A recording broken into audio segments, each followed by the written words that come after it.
Imagine you're a tourist visiting London for the first time at Christmas. You went to Oxford Street to take a picture of the lights, and whilst you're holding your phone up, it was snatched from your hands. You managed to get a replacement phone, and a few days later go to Chinatown, and when you try and pay, you notice your phone has disappeared again. This sounds like a start of a bad Christmas movie, but it's actually a true story. Crime has been a big issue in London, with 4,000 thefts reported in a year at King's Cross Station alone already. In 2023, crime on the tube increased by 56% between April and September. Theft has also gone up by 83%, while robberies skyrocketed by 107%.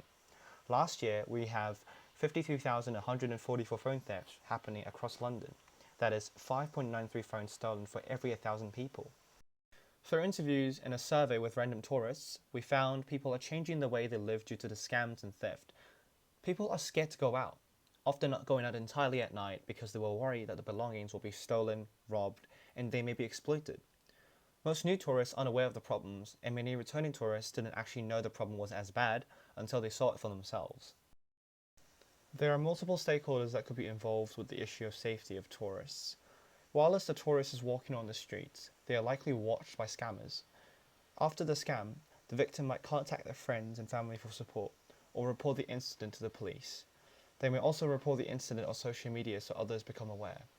Cases of tourists falling victim to theft and robbery would have similar stakeholders to this.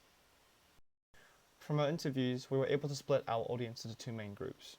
First are tourists who come from cities that have a similar culture to that of London.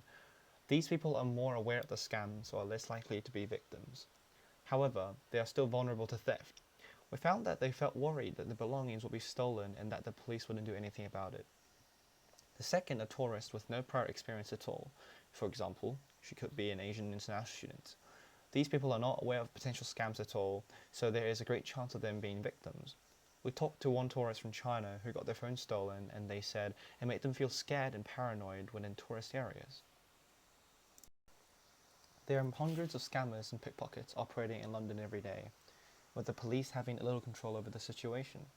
Many tourists that are coming here for the first time are not aware of the issue, which makes them more vulnerable. It is a big challenge for tourists to protect themselves from these due to the lack of information out there for non-residents. We found that most tourists are not aware of the type and location of scams and theft in London, and the large amount of crimes are discouraging people from visiting London as they think it is an unsafe city. We're considering how we might ensure tourists are well informed about the types of crimes that are currently prevailing in London and where they are likely to be, to reduce the chance of them being victims. That concludes our pitch. Thank you for listening.